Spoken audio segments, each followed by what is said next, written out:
যে এটি আপনারা খুলে ফেলুন, এটি আমরা পছন্দ করি না। সরকার আগামীতে যারা সরকার আসবে তারাই সিদ্ধান্ত নেবে তারা কি করবে। যদি এই ধরনের কোনো নেতাকর্মী উৎসাহিত হয় তারা এই ঘটনা ঘটায়, তারা নিজের দায়িত্বই করবে, তার দায়িত্ব বিএনপি গ্রহণ করবে না। বিএনপি অ্যাক্টিং চেয়ারম্যান তারেক রহমানের ছোট ভাই আরাফাত রহমান কোকে নামে এইখানে সাইনবোর্ডটি লাগিয়েছেন। আপনারা জানেন উনি একজন খেলোয়াড় ছিলেন, ক্রীড়ামোদী ছিলেন এবং ক্রীড়া সংগঠক ছিলেন। উনি আমাদের এই শহীদ চান্দু স্টেডিয়াম আন্তর্জাতিক মানের ক্রিকেট স্টেডিয়াম করেছেন, উনি ক্রিকেট চেয়ারম্যান ছিলেন।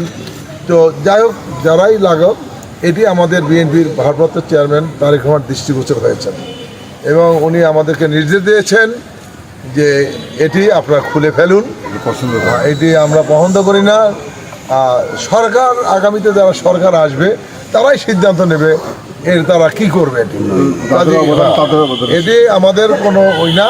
আমরা আজকে তারেক রহমানের, আমাদের বিএনপির অ্যাক্টিং চেয়ারম্যান তারেক রহমানের নির্দেশে এসেছি এবং আমরা খুলে ফেললাম। আর আপনারা জানেন যে এই স্টেডিয়ামটির যে একটি অনেক বড় রাস্তা ছিল সেটিকেও তারা দখল করে এই মাঠটি করেছেন এবং পৌরসভার যে মাস্টার ড্রেন রয়েছে সেটি স্টেডিয়ামের ভিতর দিয়েই তারা নিয়েছেন এবং সেটিও আমাদের জলাবদ্ধতার জন্য অন্যতম একটি কারণ। আমরা এখন এখানে ভিতরে ঢুকতে পারি না, আমাদের লেবাররা তারা পরিচ্ছন্ন করতে পারে না। কাজেই আমার মনে হয় এটি আমাদের দেখতে হবে কীভাবে এটি করা যায়। তো আমি যেটা বলতে চাই, আমাদের তারেক রহমান, আমাদের বিএনপি ভারপ্রাপ্ত চেয়ারম্যান সবসময় বলেছেন বিএনপি দখলের রাজনীতি বিশ্বাস করে না, বিএনপি লুটপাটের রাজনীতি পছন্দ করে না, বিএনপি চাঁদাবাজির রাজনীতি পছন্দ করে না, ভাঙচুরের রাজনীতি পছন্দ করে না। এর সাথে যারাই জড়িত থাকবে, যদি বিএনপির দলীয় নেতাকর্মী হয় তাদের বিরুদ্ধে ব্যবস্থা নেওয়া হবে এবং সারা বাংলাদেশ ইতিমধ্যে ব্যবস্থা নিয়েছেন, আপনারা দেখেছেন। আমরা বগুড়ায় ব্যবস্থা নিয়েছি। কাজে আমরা বলে দিতে চাই, যদি এই ধরনের কোনো নেতাকর্মী উৎসাহিত হয় তারা এই ঘটনা ঘটায়, তারা নিজের দায়িত্বই করবে, তার দায়িত্ব বিএনপি গ্রহণ করবে না, দলের নেতাকর্মীরা গ্রহণ করবে না। এবং আরও বলেছেন এর বিরুদ্ধে শুধু সাংগঠনিক ব্যবস্থা হবে না, তাদেরকে আবার আইনের হাতে তুলে দেওয়া হবে।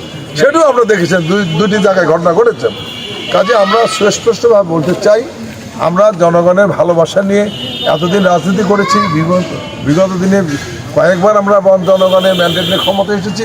আগামীতেও জনগণের আস্থা ভালোবাসা নিয়েই আমরা ক্ষমতায় যেতে চাই এবং আমরা 100% আপনাদেরকে অ্যাসিওর করতে চাই বিএনপি লুটপাট, দখলবাজ, চাঁদাবাজির বিরুদ্ধে সবসময় অবস্থান আছে, এখনও আছে, ভবিষ্যৎ